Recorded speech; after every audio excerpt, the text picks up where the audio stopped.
அனைவருக்கும் வணக்கம். காலம் என்பது ஒரு அற்புதமான விஷயம். நம்மெல்லாம் காலத்துக்கு கட்டுப்பட்டவங்க.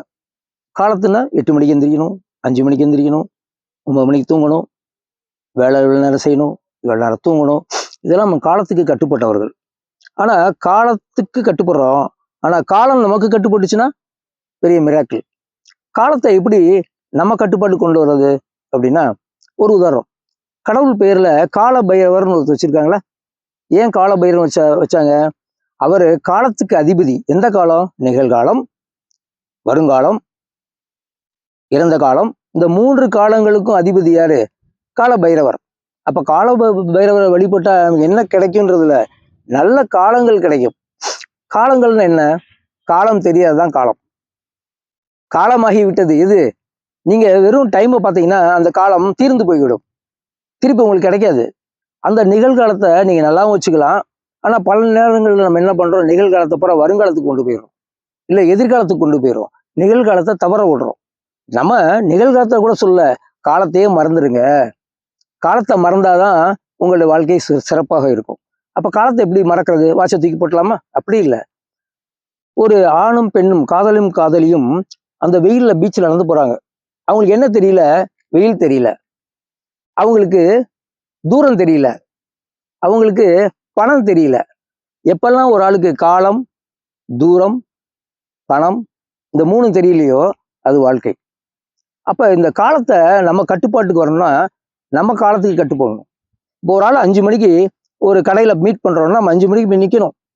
அவர் வரல, அது வேற. ஆனா நம்ம காலத்துக்கு கட்டுப்பட்டு நின்னா அந்த காலம் நமக்கு கட்டுப்படும். இப்படி ஒவ்வொரு விஷயத்திலையும் நம்ம காலத்துக்கு கட்டுப்பட்டா காலம் நமக்கு கட்டுப்படும். அப்ப காலத்தை கட்டுப்படுத்துறதுக்கு நம்ம என்ன செய்யணும்னா, நான் என்ன கமிட்மெண்ட் கொடுத்தோமோ அந்த காலத்துக்கு உட்பட்ட விஷயத்த நம்ம செய்யணும். உடற்பயிற்சி செய்யணும், 5 மணிக்கு செய்யணும் அப்படிலாம் கிடையாது. உடற்பயிற்சி செய்யணும், அந்த காலத்தை மறந்து செய்யுங்க. வயிறு காலியா இருந்தா 9 மணி கூட எக்ஸசைஸ் பண்ணுங்க, உடற்பயிற்சி பண்ணுங்க. காலத்தை மறந்துடுங்க. 5 மணிக்கு தான் எக்ஸசைஸ் செய்வேன், 5 மணிக்கு செய்ய முடியல, உடனே ஒரு குற்ற உணர்வு உங்களுக்கு வந்துடும். நீங்க 7 மணி ஆச்சு இன்னைக்கு எக்ஸசைஸ் செய்யல. செய்யுங்க, வயிறு காலியா இருந்தா செய்யுங்க, உடற்பயிற்சி பண்ணுங்க, காலத்தை மறந்துடுங்க. உங்க அம்மாட்ட பேசிட்டு இருக்கீங்க, அப்பாட்ட பேசிட்டு இருக்கீங்க. அம்மா 5 நிமிஷம் தான் பேசுவேன், ஆஃபீஸ் டைம் ஆச்சுமா, காலத்தை விட்டுருங்க, அம்மாட்ட பேசுங்க, காலம் உங்களுக்கு கட்டுப்படும். கோயிலுக்கு போறீங்க, நான் 8 மணிக்கு கோயிலுக்கு போவேன், 5 நிமிஷம் உட்காருவேன், 18 சுத்துவேன். அது காலத்துக்கு கட்டுப்பட்டது. காலத்துக்கே கட்டுப்படாதீங்க. சுத்த முடியலன்னா அமைதியா இருங்க, சந்தோஷப்படுங்க, கொடி மரத்துக்கு கீழே உட்காருங்க. காலம் தெரியாம உட்காருங்க. உங்க உடல் சொல்லும் போதும், எந்திரின்னு சொல்லும், எந்திச்சு வந்துருங்க. இப்படி காலத்துக்கு கட்டுப்படாம உங்க வாழ்க்கையை வாழ்ந்தா அந்த காலம் உங்களுக்கு கட்டுப்படும். ஒரு உதாரணம் சொன்னேன். ஒரு காதலும் காதலியும் எதெல்லாம் பார்க்க மாட்டாங்க? நேரத்தை பார்க்க மாட்டாங்க, தூரத்தை பார்க்க மாட்டாங்க, பணத்தை பார்க்க மாட்டாங்க, நேரத்தை பார்க்க மாட்டாங்க. அது அந்த இடத்துல அருமையான ஒரு மனநிலையில 2 பேரும் ஒரு ஆனந்த பரவச நிலையில இருப்பாங்க. நான் உங்களோட 1 hour தான் இருப்பேன் அப்படின்னா காலத்துக்கு கட்டுப்படுறாங்க. அதுல சுவை இருக்காது. அப்ப சுவையான வாழ்க்கையை வாழணும்னா நீங்க காலத்தை மறக்க வேண்டும். காலம் என்பதே தேவையில்லை. காலமற்ற ஒரு நிலையில இருந்தா ஏகாந்தமான மனநிலையில வாழலாம். அப்ப காலமற்ற நிலை. அப்போ ஒரு ஜாபுக்கு போறோம், சார் எப்போ வேணாலும் போலாமா? அப்படி கேட்கக்கூடாது. அந்த நேரத்தை குறிப்பிடாம நீங்க எப்பயும் போல நீங்க புறப்படுங்க, எப்பயும் போல பணி செய்யுங்க, வேலை முடிஞ்சோன்னா வீட்டுக்கு வாங்க. ஆனா டயத்துக்கு கட்டுப்பட்டு நீங்க வேலை செய்யாதீங்க. மருத்துவம், காலத்துக்கு கட்டுப்பட்டு மருந்து சாப்பிட்றீங்க. 2 வேளை சாப்பிடணும், சாப்பாட்டுக்கு முன்னால சாப்பிடணும். நீங்க காலத்துக்கு கட்டுப்பட்டு நடந்தா இதெல்லாம் நடக்கும். காலத்துக்கு கட்டுப்படாம வாழ்ந்தீங்கன்னா மாத்திரை மருந்து தேவைப்படாது. நீங்க பசிக்கு தானே சாப்பிடுவீங்க. 1 மணிக்கு சாப்பிட மாட்டீங்களா? 10 மணிக்கு போக மாட்டீங்களா? தூக்கம் வந்தா தூங்குவீங்க, சாப்பிடணும்னா சாப்பிடுவீங்க, வேணாம்னா வேணாம்னு சொல்லுவீங்க.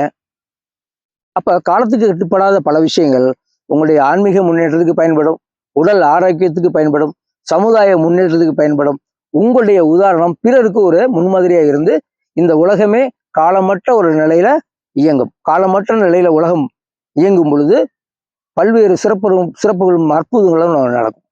அது காலத்துக்கு கட்டுப்படாதீங்க, காலத்தோட ஒட்டி வாழுங்க. காலத்தை மறந்து அந்த செயல்கள் செய்யுங்க. காலம் உங்களுக்கு கட்டுப்படும்.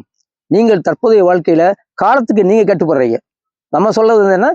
காலம் உங்களுக்கு கட்டுப்பட வேண்டும். அதனால காலத்துக்கு கட்டுப்படாம நீங்க அதை கட்டுப்பாடுக்கு உங்க கட்டுப்பாடு கொண்டிருக்கான பயிற்சிகளும் முயற்சிகளும் பண்ணுங்க. உங்களுடைய வாழ்க்கை சிறப்பாக இருக்கும்.